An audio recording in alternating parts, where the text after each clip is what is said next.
igram Sineta, Sine je jedan lik iz kraja koji je u stvari u 2D napravljen, a onda upoznaje Maraša i Maraševu ekipu i dobija tu treću dimenziju i ulazi u ozbiljnu priču, u ozbiljan svet. Izlazi iz svoje igrice u kojoj je živeo dugo.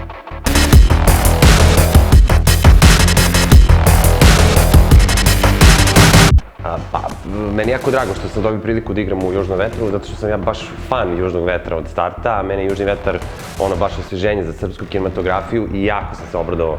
Prvo pozivu na casting, a onda i ulozi koji sam dobio.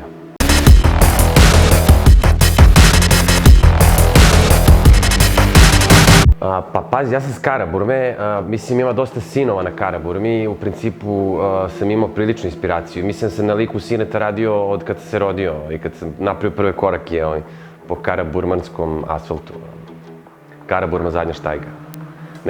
Avramović, reditelj, će vratno se ljuti pošto on smiriva, on je malo više, tamo je veća nadmorska visina, mi u nizi smo malo ipak smo malo više sinovi, oni gore su malo više Baća i Maraš.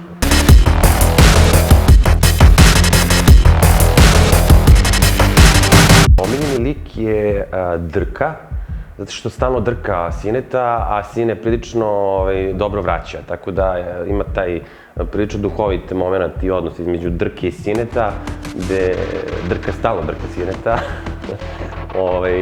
ali Sine prilično dobro odgovara. Tako da, Drka je fenomenalno, mlađe to pokida kako originalno, i da čekam da gledam.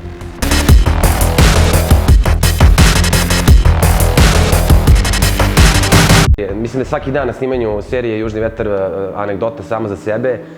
Bio jedan jako topao dan gde smo snimali u pancirima, u duksericama, šuškavim duksericama.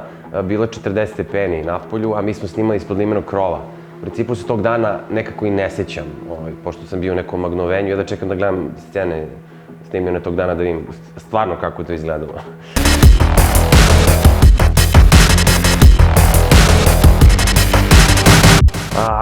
Pa pazi, ima dve stvari. Kad gledaš neke stare serije, uglavnom volim da pogledam u kontinuitetu i to onda postane, u principu, malo jedeš, mnogo gledaš, znači sjedeš na kauču i nedelju dana gledaš serije. Međutim, ipak ima nešto u tome kada gledaš iz nedelju u nedelju i čekaš šta će se desiti sledeće nedelje. Više se saživiš sa tim likovima, nekako uđeš u taj milje, uđeš u tu bandu, postaneš deo njih i on kao čekaš šta će biti sledeće nedelje.